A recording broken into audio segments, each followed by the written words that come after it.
Our condolences, amiga. Sorry for your loss. Maraming salamat sa pagpunta niyo. Okay.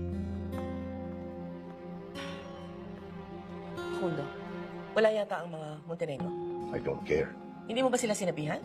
Ikaw ba, Bettina? Ito ba mga taong nandito ngayon usang loob na pumunta? Sinabihan mo ba? Hindi. That's my point. Kung gusto ng mga Montenegrong pumunta rito, ay di pumunta sila. Kung ayaw nila, huwag mo silang hanapin.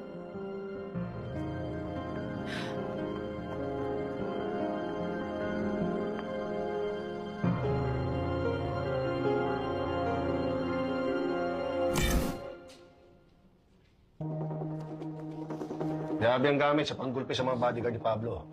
Martilyo naman ang gamit kay Pablo Caballero. Hindi man lang gumamit ang baril to. Mukhang sanay pumatay itong taong to. Hindi kaya professional na mamamatay tao yung hinahanap natin? Tama